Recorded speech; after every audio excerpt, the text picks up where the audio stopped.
నమస్తే అండి. ఇప్పుడు మనం వన్స్ వీక్లీ కానీ, once in 2 to 3 weeks, once in month chemotherapy తీసుకునే వాళ్ళు కీమోథెరపీ రోజుల్లో ఎలాంటి జాగ్రత్తలు తీసుకోవాలి అన్న టాపిక్ గురించి మాట్లాడదాము.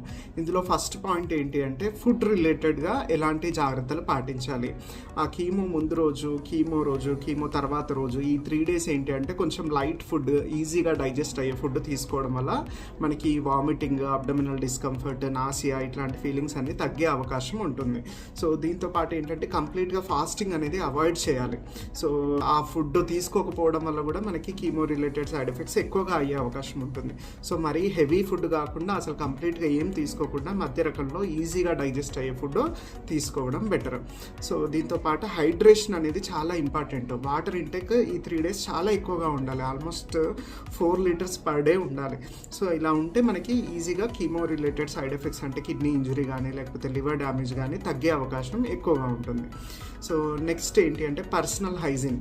కీమో రోజు స్నానం చేసి కొంచెం రిలాక్స్డ్ అంటే లూజ్ డ్రెస్ వేసుకొని రావాలి. ఇలా లూజ్ డ్రెస్ వేసుకోవడం వల్ల మనకి క్యాన్లా కానీ లేకపోతే పిక్లైన్ యాక్సిస్ కానీ లేకపోతే కీమోపోర్ట్ యాక్సిస్ కానీ ఈజీ అవుతుంది మనకి. సో నెక్స్ట్ థర్డ్ పాయింట్ ఏంటి అంటే డాక్యుమెంటేషన్.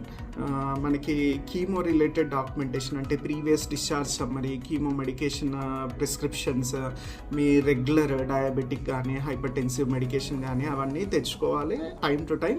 సో మీ డాక్టర్ చెప్పిన దాన్ని బట్టి కీమో రోజు కూడా ఆ డోసెస్ వేసుకోవాల్సి వస్తుంది.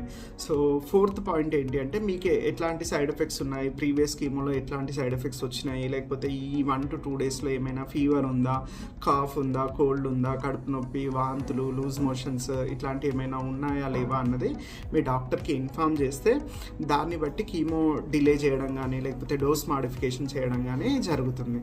So last but least point ఏంటి అంటే మనకి కీమో రోజు చాలా రిలాక్స్డ్గా ఉండాలి. మెంటల్ స్ట్రెస్, ఫిజికల్ స్ట్రెస్ ఇట్లాంటివి ఏం పెట్టుకోకూడదు. At the same time chemotherapy వల్ల వచ్చే సైడ్ ఎఫెక్ట్స్కి కొంచెం ప్రిపేర్డ్గా ఉండాలి.